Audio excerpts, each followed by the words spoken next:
Hello everyone, hope you all are doing well. And my name is Sudhi Upadhyay, and I'm a student ambassador at Applied Forensic Research Science.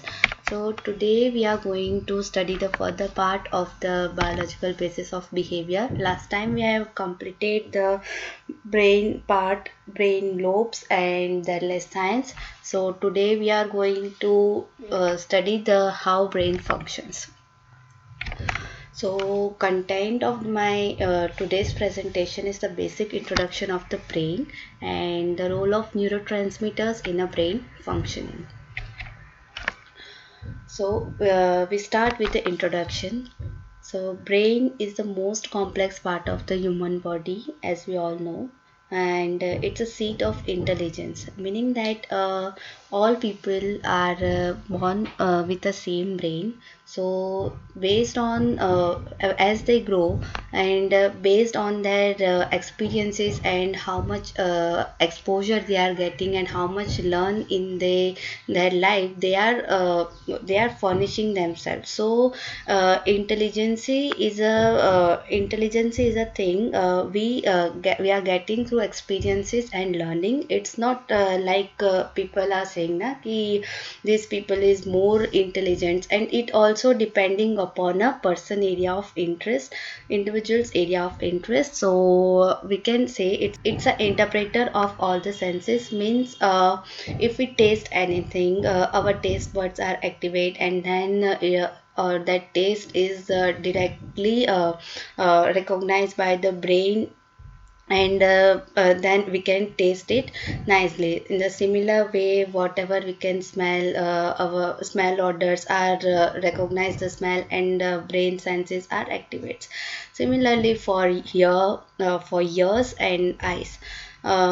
Next is it's inhibitor of body movements. That's true. Our locomotory functions of our body, it's in a controlled manner, so it's an inhibitor of a body movement, and it's a controller of all behavior. That means we know how to be in a social life, so it's a controller of a behavior. Depend for controlling and coordinating actions and reactions, thinking and feeling and remembering. So all these things makes a human, constantly being communicated by a billions of neurotransmitter molecules that regulate everything from a breathing to heart rate to learning and a concentration level. So this is the basic function of a basic functional view of the neurotransmitter.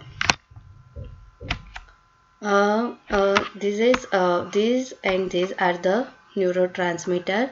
This is the axon, and inside this there is the synaptic cleft, and this is a neurotransmitter. There are definite neurotransmitter that we are going to study in the next slide, and the role of the neurotransmitter is often referred to as a body's chemical messenger.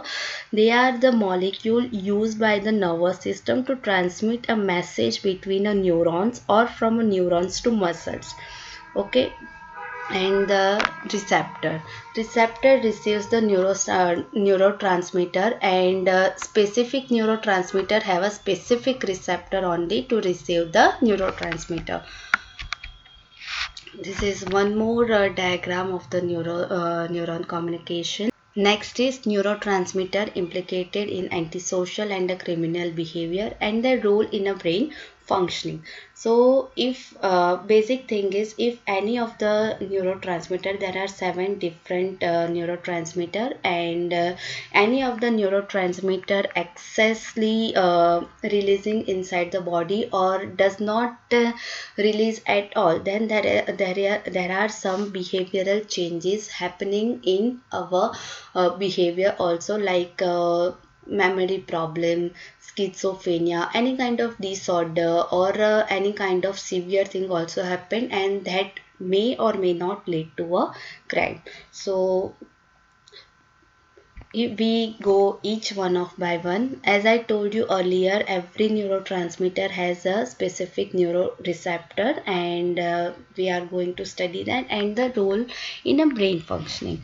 Okay, so acetylcholine has a specific neurotransmitter that is a cholinergic. Okay, it is involved in a autonomic ganglia. In many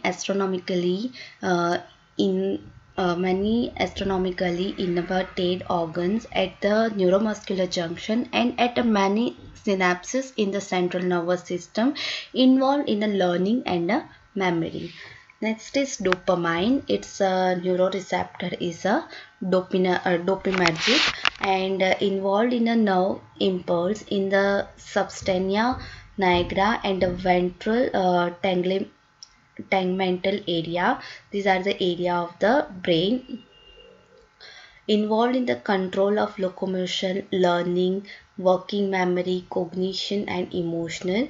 Any of the abnormality happen, then it is associated with a various neurological and a psychiatric disturbance such as Parkinson disease, schizophrenia and a cocaine addiction. Gamma aminobutyric acid, that is a GABA allergic major. That receptor is a GABA allergic, and its function is major inhibitor in neurotransmitter in the central nervous system, and it's implicated in anti-anxiety and relaxation. Next is glutamate. Its neuroreceptor is a glutaminergic, involved in the neural communication and the brain development, learning, memory and the cognitive functioning.